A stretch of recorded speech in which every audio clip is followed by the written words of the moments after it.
Alright, got 4 new things here. It's kind of pushing things further from what you did last week.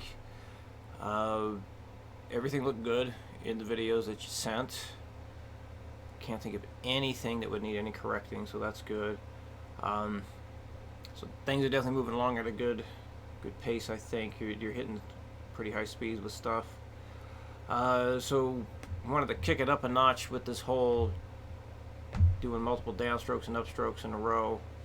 So you see here we got back to the 4 downstrokes, then the 4 upstrokes, and then we go right into the 2 down, 2 upstrokes, and then down, up, and then string skipping. So just pushing it even further with this stuff. So same approach as you have been doing. You work this guy up as fast as you can, and then you do the whole endurance thing with this little mini etudes. Let's see how well I can do this thing. So I guess I'll go ahead and jump into the whole thing here. So basically all you're really doing is just kind of playing these 3-string 5th chord shapes. But because you're not holding them down, you can just bounce back and forth with your 1st and 3rd finger and all that. So let's give this a shot at 60.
So, notice I'm just nodding my head the same direction I'm supposed to be picking there.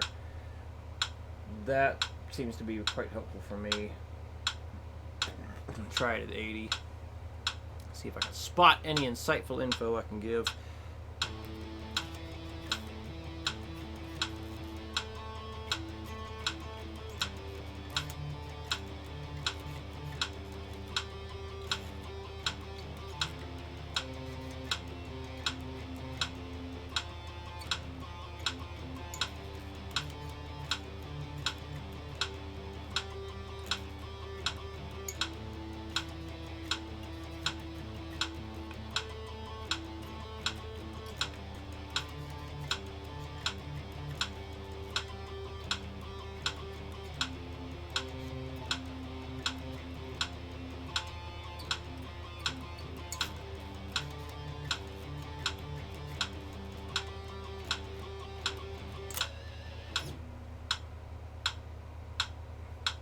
Try 100.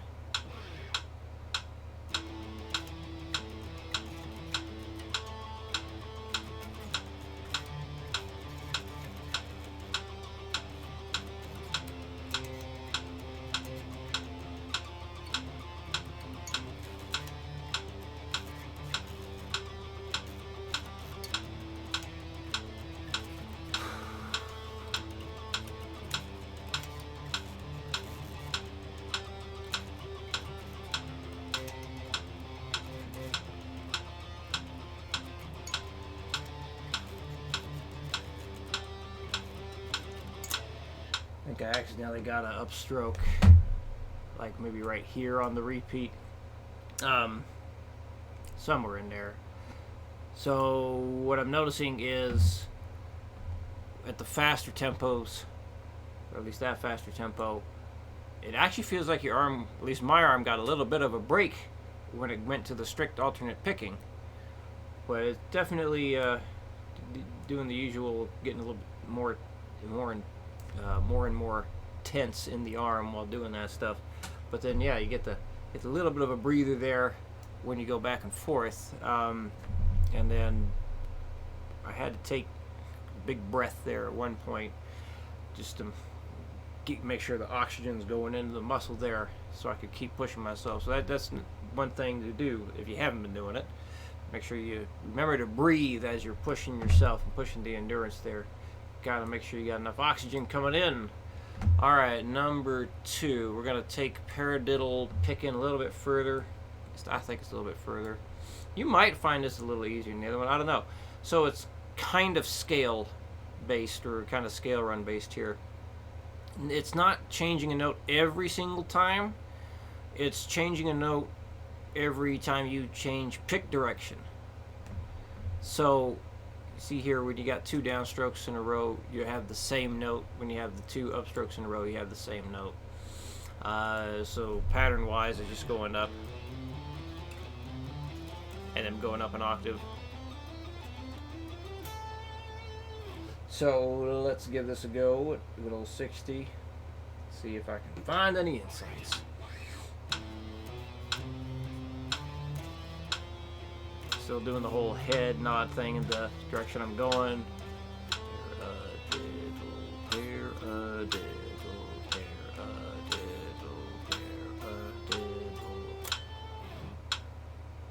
Double it.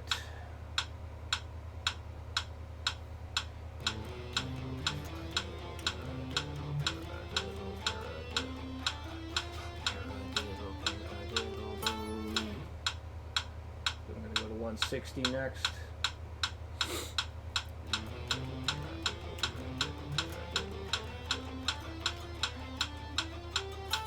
Holy hell! Man, nothing like having to sneeze while you're in the middle of a take. 200 beats a minute.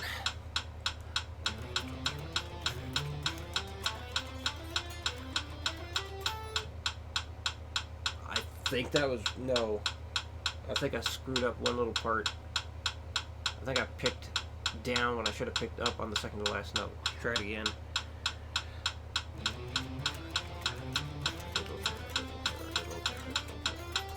There we go. Yeah, it's just more concentration the faster you get. It seems to be the main hiccup there. Let's go on to number 3. So we're going to do the first little mini etude thing here with the reverse gallops. You're getting pretty quick with that, and you got up pretty fast with the string skip and stuff. So let's push the endurance this time around. So just like you've been doing, you're going to have that first line, you get that as fast as you can, and then you work on building up repeats with this old chunk here. I've demonstrated a few speeds. I think as far as like any insight stuff, it's really just going to be the same as only the reverse gallop stuff has been. It's just the faster you go, the more forearm's going to take over, and just try and keep it as accurate as you can. Keep it going as long as you can. You know, so that being said, I'm just going to hit it at a higher speed for me, because you know how it sounds. You know how to read this thing. So let's go ahead and just jump up here. So I'm going to try it at 180 and see how it goes, and then let you know how it feels when I do it. So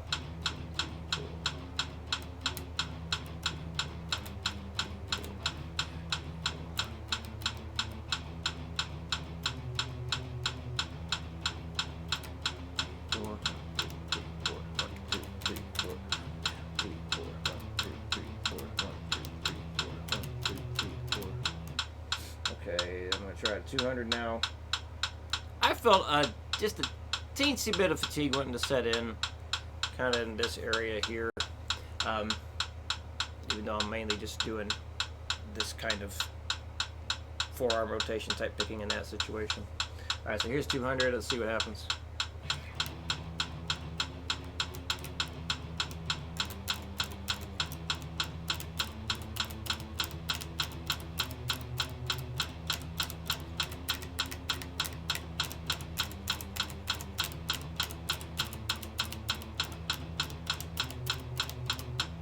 Felt tricep getting a little tired there, and I notice I'm having to hit the downbeat pick stroke a little extra hard just to make sure I get that in there at the right time and kind of kick start the down, up, down. So you might notice yourself doing that too. Just hitting that first stroke of each beat a little bit on the harder side, and that's fine. Alright, so let's try 220 and see if this is where I fall apart. Yeah, apparently, because I can't even start it right.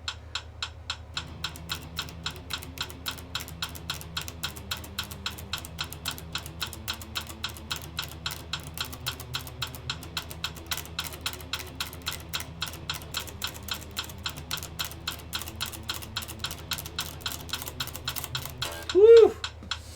Okay, so yeah, the longer that one went on, the more muscle I had to put into it because I started to stiffen up. My arm started stiffening up. So in order to compensate that, to break through it, I had to put in more energy, more effort in order to hit it. So I had to start picking it harder because picking it lighter, it just, you know, my muscles were too tight. They were too tense in order for me to keep it relaxed. It was impossible. So this is one of those instances where, you know, that's a good tension. You're pushing yourself when your muscles start to go. It's like, nah, I ain't stopping yet. You gotta force that adaptation. So you might notice the same thing happening for you, and that's totally fine. Alright, and number 4 here. I'm gonna take the same rhythm as last week's number 4, but do some string changing just to push it a little bit further. You definitely got up pretty quick there, so you're hitting good speeds. Definitely hitting good speeds. So just want to push a little bit more in the level of difficulty by adding some string changes, and we're getting very close to where I think we can start doing like scale runs. It does seem like the control's coming in pretty good here. Alright, you know how this sounds. I'm just going to start at 120 and think of any insights I can give you. So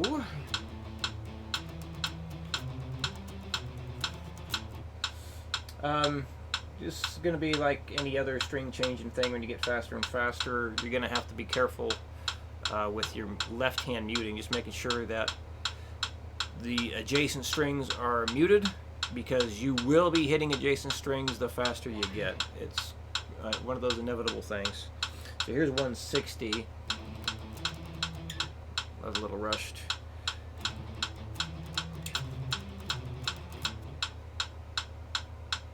$180. That's wrong. Oh my goodness! What am I doing? Hang on. Let's try this right this time. There. 200. Okay, I think I missed something there. Yeah, it's just going to get a little difficult there. Let's try 220, see what happens. Definitely had to start picking harder there to make sure I was getting all the pick strokes to go through. And really having to make sure I'm muting well with that left hand, because I'm definitely hitting the adjacent strings. Let's see what happens at 240. Sounds like a sloppy pile of crap, that's what it says. Yeah, it's just too fast with the string changing to be super accurate with just only hitting that one string. Yeah, I'm definitely hitting other strings there, but alright, so yeah, you're gonna find yourself doing that, and that's not a big deal, just so long as you're only really hearing the note that you want to hear. So I think that covers everything for the new stuff, but yeah, definitely let me know if any questions come up. So in that invoice I sent out this morning, yeah, it breaks down, like, you know, the 3 lessons where I'm coming to you, and then just the one we're going to do that video lesson on. I think you said the 8th is the week we're going to do the video one. So I guess we'll definitely clarify next week, because I know I'm coming to you next week. I think it's video week after that, then the week I'm gone, and then back to normal for the last couple weeks. No, because we got 5 Fridays.